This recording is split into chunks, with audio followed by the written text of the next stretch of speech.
നമ്മൾ ആറാമത്തെ സെമസ്റ്ററിലെ ഒരു തിയറി സബ്ജക്റ്റാണ് പഠിക്കാൻ പോകുന്നത്. ആ സബ്ജക്റ്റിൻ്റെ പേര് ട്രാൻസ്പോർട്ട് മാനേജ്മെൻ്റ് എന്ന്. Transport management. ഈ ട്രാൻസ്പോർട്ട് മാനേജ്മെൻ്റ് എന്നുള്ളത് അതിൻ്റെ ഒരു മീനിങ് എടുക്കുകയാണെങ്കിൽ ഗതാഗത സംവിധാനത്തെ നമ്മൾ കൈകാര്യം ചെയ്യാണ്, മാനേജ് ചെയ്യാണ്. ഓക്കെ, ട്രാൻസ്പോർട്ടേഷൻ സിസ്റ്റത്തിനെ നമ്മൾ മാനേജ് ചെയ്യാണ്. അപ്പോൾ ആസ് എൻ ഓട്ടോമൊബൈൽ എഞ്ചിനീയർ നമ്മൾ വാഹനങ്ങളെ റിലേറ്റ് ചെയ്തിട്ടുള്ള സയൻറ്റിഫിക് നോളജസാണ് ഈ ഒരു പഠനകാലത്ത് നമ്മൾ അക്വയർ ചെയ്യുന്നത്. അപ്പോൾ നമ്മുടെ പ്രവർത്തന മേഖലയുമായി വളരെ അടുത്തിടപഴകി കിടക്കുന്ന ഒരു സംവിധാനമാണ് ട്രാൻസ്പോർട്ടേഷൻ സിസ്റ്റം, ഗതാഗത സംവിധാനം. നമ്മൾ ഗതാഗതത്തിന് ഉപയോഗിക്കുന്ന വാഹനങ്ങളെ പറ്റി പഠിക്കുന്നുണ്ട്. ഈ വാഹനങ്ങൾ പല പർപ്പസിനാണ് അല്ലേ. ഉദാഹരണത്തിന് പാസഞ്ചർ ട്രാൻസ്പോർട്ടേഷന് വാഹനങ്ങൾ ഉപയോഗിക്കാറുണ്ട്, ഗുഡ്സ് ട്രാൻസ്പോർട്ടേഷന് വാഹനങ്ങൾ ഉപയോഗിക്കാറുണ്ട്. ഈ ട്രാൻസ്പോർട്ടേഷൻ സിസ്റ്റത്തിൻ്റെ ഭാഗമായി ഒരുപാട് ഓർഗനൈസേഷൻസ് ഉണ്ടാവാറുണ്ട്. ഇപ്പോൾ നമ്മുടെ കേരളത്തിൽ മോട്ടോർ വെഹിക്കിൾ ഡിപ്പാർട്ട്മെൻറ്റ്, അത് ട്രാൻസ്പോർട്ടേഷൻ സിസ്റ്റത്തിനെ ഓർഗനൈസ് ചെയ്യുന്ന ഒരു ഓർഗനൈസേഷനാണ്. അതേപോലെ തന്നെ വലിയ വലിയ ട്രാൻസ്പോർട്ടേഷൻ കമ്പനികളുണ്ട്.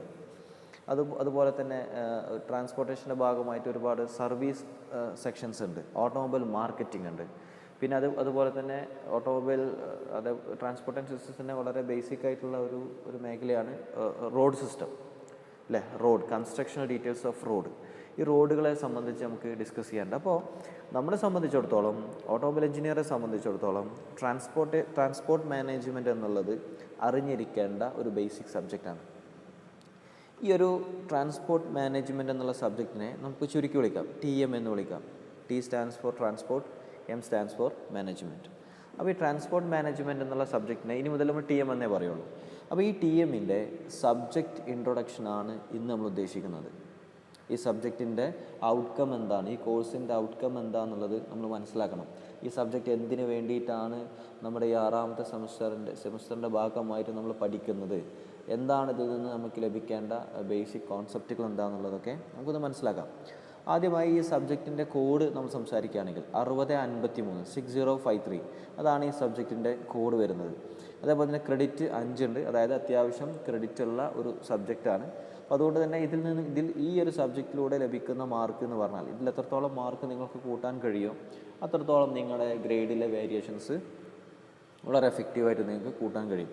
അപ്പോൾ നമ്മൾ ഈ ഒരു ട്രാൻസ്പോർട്ട് മാനേജ്മെൻറ്റ് എന്ന ഈ സബ്ജക്റ്റിൻ്റെ ഭാഗമായിട്ട് ഒന്നാമത്തെ മൊഡ്യൂൾ നമ്മൾ നോക്കുകയാണെങ്കിൽ, ഒന്നാമത്തെ മൊഡ്യൂൾ നമ്മൾ ഡീൽ ചെയ്യുന്നത് legal aspects involved with motor transportation and organisations of transport management.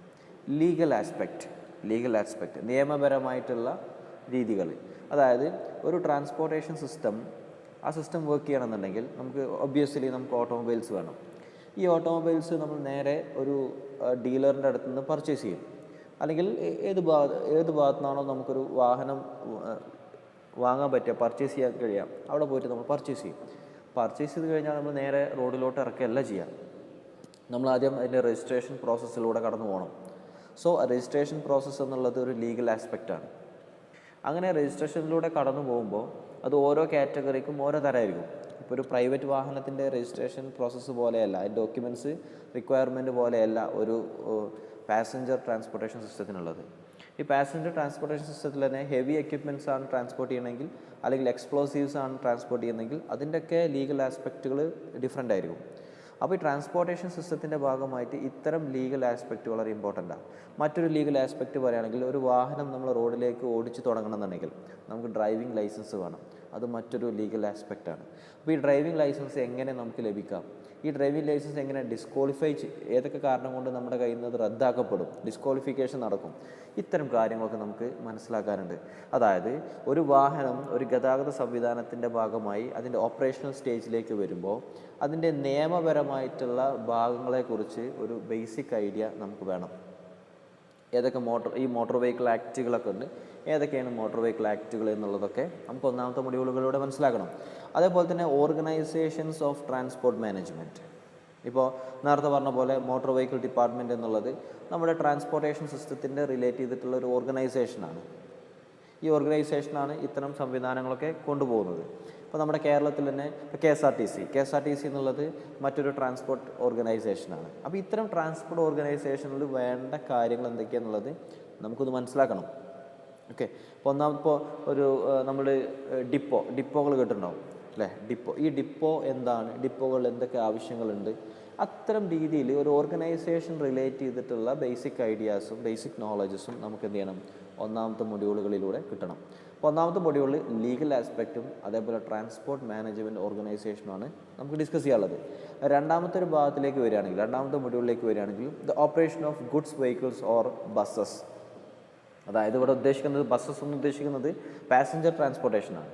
നമ്മുടെ രാജ്യത്തെ ജനങ്ങളുടെ ജീവിതത്തെ വളരെ എഫക്റ്റീവായിട്ട് തന്നെ ഇൻവോൾവ് ചെയ്യുന്ന ഒരു ട്രാൻസ്പോർട്ടേഷൻ സിസ്റ്റമാണ് ബസ് ഓപ്പറേഷൻസ് അല്ലേ, ബസ് ട്രാൻസ്പോർട്ടേഷൻ സിസ്റ്റം.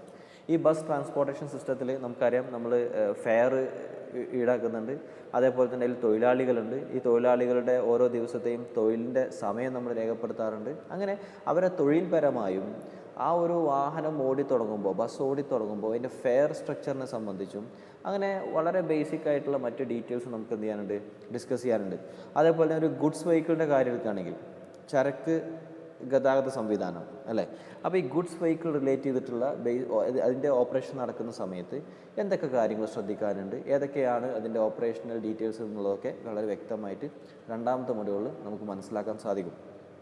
ഈ ഓപ്പറേഷൻ എന്ന് പറയുന്നത് ആ വാഹനം പ്രവർത്തിപ്പിക്കുന്നതല്ല, അത് ഓൾറെഡി നമ്മൾ ഓട്ടോമൊബൈൽ എഞ്ചിനീയറിങ്ങിൻ്റെ ഭാഗമായിട്ട് പഠിക്കുന്നുണ്ട്. ഇത് ഈ ഓട്ടോമൊബൈൽ എന്നുള്ള ഈ ഒരു മെഷീൻ ട്രാൻസ്പോർട്ടേഷൻ എന്നുള്ള ഒരു സംവിധാനത്തിലേക്ക് മാറുമ്പോൾ അതെങ്ങനെയാണ് ആ ട്രാൻസ്പോർട്ടേഷൻ കൈകാര്യം ചെയ്യുക എന്നുള്ളതാണ്. ആ ട്രാൻസ്പോർട്ടേഷൻ കൈകാര്യം ചെയ്യലാണ് ഈ ഓപ്പറേഷൻ എന്നുള്ള വാക്കിയിട്ട് ഉദ്ദേശിക്കുന്നത്.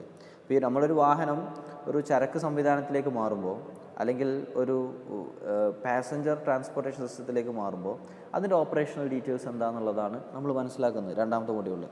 മൂന്നാമത്തെ മൊഡ്യൂളിൽ നേരത്തെ പറഞ്ഞ പോലെ ഫെയർ കളക്ഷൻ സിസ്റ്റം. നമുക്ക് ഈ ട്രാൻസ്പോർട്ടേഷൻ ഭാഗമായിട്ട് എങ്ങനെ ഫെയർ കളക്ട് ചെയ്യാൻ പറ്റും, ഫെയർ എന്തിൻ്റെ അടിസ്ഥാനത്തിലാണ് നമ്മൾ ഫെയർ കണക്കാക്കുന്നത്. നമ്മളൊക്കെ ബസ്സുകളിൽ യാത്ര ചെയ്യുന്ന ആൾക്കാരാണ്, നമ്മൾ ഫെയർ കൊടുക്കുന്ന ആൾക്കാരാണ്. പക്ഷെ നമ്മളിതുവരെ ചിന്തിച്ചിട്ടുണ്ടാവില്ല ഇതെങ്ങനെയാണ് കാൽക്കുലേറ്റ് ചെയ്യുന്നത്, ഏതൊക്കെ തരം ഫെയറുകളുണ്ട്. അപ്പോൾ ഫെയർ റിലേറ്റ് ചെയ്തിട്ടുള്ള ഒരു കാര്യമാണ് മൊഡ്യൂൾ 3യുടെ ആദ്യ ഭാഗത്ത് നമ്മൾ പഠിക്കുന്നത്. രണ്ടാമത്തെ ഭാഗത്തേക്ക് വരുമ്പോൾ ഓട്ടോമൊബൈൽ മാർക്കറ്റിങ്ങിന് റിലേറ്റ് ചെയ്തിട്ടുള്ള കാര്യങ്ങൾ പഠിക്കുന്നുണ്ട്. ഓട്ടോമൊബൈൽ മാർക്കറ്റിംഗ് എന്ന് പറഞ്ഞത് ഈ കാലഘട്ടത്തിലെ ഒഴിച്ചു കൂടാൻ പറ്റാത്ത കാര്യങ്ങളാണ് അല്ലേ. ഇപ്പോൾ ഡീലേഴ്സ് തന്നെ ഇപ്പോൾ നമ്മുടെ ചുറ്റുപാടുകൾക്ക് ഒരുപാട് വാഹനങ്ങൾ വരുന്നുണ്ട്. പണ്ട് കാലങ്ങളിൽ ഇത്തരം വാഹനം ലഭിച്ചിരുന്നില്ല. ഇപ്പോൾ ഈ കാലഘട്ടത്തിൽ ഇത്രത്തോളം വാഹനങ്ങൾ വരാനുള്ള കാര്യം എന്താണ്? അത് ഓട്ടോമൊബൈൽ മാർക്കറ്റിങ്ങിൻ്റെ ഒരു ഭാഗം തന്നെയാണ്. അല്ലെങ്കിൽ ഓട്ടോമൊബൈൽ മാർക്കറ്റിങ്ങിൻ്റെ ഇമ്പോർട്ടൻസ് എന്താണ്? ഇതിൽ തന്നെ ഓട്ടോമൊബൈൽ മാർക്കറ്റിങ്ങിൽ സർവീസ് സെൻറ്റേഴ്സ് വരുന്നുണ്ട്. സർവീസ് സെൻറ്റേഴ്സിൽ സർവീസ് അഡ്വൈസേഴ്സ് ഉണ്ട്, അതേപോലെ മെക്കാനിക്സ് ഉണ്ട്, ടെക്നീഷ്യൻസ് ഉണ്ട്, ഫോർമാൻ ഉണ്ട്. അങ്ങനെ ഈ ഓട്ടോമൊബൈൽ മാർക്കറ്റിംഗ് റിലേറ്റ് ചെയ്തിട്ടുള്ള ബേസിക് ആയിട്ടുള്ള എല്ലാ പിക്ചേഴ്സും നമുക്ക് എന്ത് ചെയ്യണം, ഒന്ന് മനസ്സിലാക്കിയെടുക്കണം. അപ്പോൾ മൂന്നാമത്തെ മൊഡ്യൂളിൽ ആദ്യ പകുതിയിൽ ഫെയർ കളക്ഷൻ സിസ്റ്റം ആണെങ്കിൽ രണ്ടാം പകുതിയിൽ ഓട്ടോമൊബൈൽ മാർക്കറ്റിംഗ് എന്നുള്ള മേഖലയെക്കുറിച്ചാണ് നമ്മൾ മനസ്സിലാക്കുന്നത്. നാലാമത്തെ മൊഡ്യൂളിലേക്ക് പോവുകയാണെങ്കിൽ the various design considerations involve in road construction. നമ്മുടെ ട്രാൻസ്പോർട്ടേഷൻ സിസ്റ്റത്തിൻ്റെ ഭാഗമായി ഒഴിച്ചുകൂടാൻ പറ്റാത്ത വളരെ ഇമ്പോർട്ടൻ്റ് ആയിട്ടുള്ളൊരു ഫാക്ടറാണ് റോഡുകൾ. ഗതാഗത സംവിധാനത്തിനുള്ള വഴികളാണ് ആക്ച്വലി റോഡുകൾ. സോ ഈ റോഡുകൾ നമുക്ക് സയൻറ്റിഫിക്കായിട്ട് നിർമ്മിക്കണം അല്ലേ. സയൻറ്റിഫിക്കായിട്ട് നമുക്ക് എന്ത് ചെയ്യണം, റോഡുകൾ നിർമ്മിക്കണം. സോ റോഡ് റിലേറ്റ് ചെയ്തിട്ടുള്ള കാര്യങ്ങൾ നമുക്ക് മനസ്സിലാക്കാനുണ്ട്. അപ്പോൾ റോഡിൻ്റെ ഡിസൈൻ, അതിൻ്റെ ഷേപ്പ് എങ്ങനെയായിരിക്കണം, അല്ലെങ്കിൽ റോഡിൻ്റെ ഓരോ ഭാഗത്തെ നമുക്ക് എന്ത് വിളിക്കാം, ഏതൊക്കെ തരത്തിലായിരിക്കണം ഒരു റോഡ് നമ്മൾ നിർമ്മിക്കേണ്ടത്, ഈ റോഡിൽ വരുന്ന മാർക്കിങ്ങൾ എന്തൊക്കെയാണ്, ഈ ട്രാൻസ്പോർട്ടേഷൻ സിസ്റ്റത്തിൻ്റെ ഭാഗമായി വരുന്ന സിഗ്നൽസ് നമ്മൾ കണ്ടിട്ടുണ്ടാവും, എന്തൊക്കെയാണ് സിഗ്നൽസ്. അപ്പോൾ ഇത്രയും ഈ ഒരു റോഡ് കൺസ്ട്രക്ഷൻ്റെ ഡിസൈൻ പഠിച്ചു കഴിഞ്ഞാൽ സ്വാഭാവികമായും നമുക്ക് റോഡ് റിലേറ്റ് ചെയ്തിട്ടുള്ള എല്ലാ നോളജും നമുക്ക് ലഭിക്കും. ഓക്കെ. അപ്പോൾ നാലാമത്തെ മൊഡ്യൂളിലെ ആദ്യ പകുതിയിൽ നമ്മൾ various design considerations in road construction എന്നുള്ള ഭാഗമാണ് പഠിക്കുന്നത്. അതിൻ്റെ രണ്ടാം പകുതിയിൽ മോട്ടോർ വെഹിക്കിൾ ഇൻഷുറൻസിനെ കുറിച്ച് പഠിക്കുന്നുണ്ട്. നമുക്കറിയാം, ഒരു വാഹനത്തെ സംബന്ധിച്ചിടത്തോളം ഇൻഷുറൻസ് എന്നുള്ളത് വളരെ ഇമ്പോർട്ടൻ്റ് ആയിട്ടുള്ളൊരു കാര്യമാണ്, ഒഴിച്ചുകൂടാൻ പറ്റാത്തൊരു കാര്യമാണ്. ഒരു ഇൻഷുറൻസ് ഈ ട്രാൻസ്പോർട്ടേഷൻ സിസ്റ്റത്തിൻ്റെ ഭാഗമായി മനുഷ്യരാണ് ഇടപഴകുന്നത്. സോ അവിടെ അപകടങ്ങൾ സംഭവിക്കാറുണ്ട്, അല്ലെങ്കിൽ തർക്കങ്ങൾ സംഭവിക്കാറുണ്ട്. ഈ തർക്കങ്ങൾക്കൊക്കെ പരിഹാരം എന്ന രീതിയിലാണ് ഇൻഷുറൻസ് എന്നുള്ള സംവിധാനം കൊണ്ടുവരുന്നത്.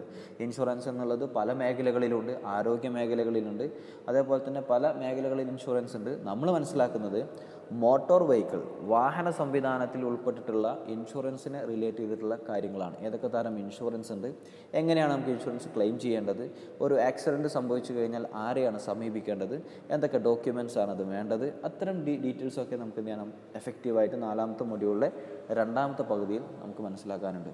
അപ്പോൾ ഈ 4 മൊഡ്യൂളുകളിലൂടെയും നമ്മൾ കടന്നു പോയാൽ ഒരു ട്രാൻസ്പോർട്ടേഷൻ സിസ്റ്റത്തിൻ്റെ ഭാഗമായി how to manage a transportation system, എങ്ങനെ നമുക്ക് ഒരു ട്രാൻസ്പോർട്ടേഷൻ സിസ്റ്റത്തെ മാനേജ് ചെയ്യാൻ കഴിയും എന്നുള്ള രീതിയിലേക്കുള്ള ഒരു അറിവിലേക്ക് നമ്മൾ എത്തിപ്പെടും. സോ ട്രാൻസ്പോർട്ട് മാനേജ്മെൻറ്റ് എന്ന TM എന്ന് ചുരുക്കി വിളിക്കുന്ന ഈ ഒരു സബ്ജക്റ്റ് നമ്മുടെ ഓട്ടോമൊബൈൽ എഞ്ചിനീയറിംഗ് എന്നുള്ള കോഴ്സുമായി വളരെ അടുത്ത് കിടക്കുന്ന ഒരു സബ്ജക്റ്റാണ്. മനസ്സിലാക്കേണ്ട ഒരു സബ്ജക്റ്റാണ്. ഇതൊരു പ്യുവർ തിയറി സബ്ജക്റ്റാണ്.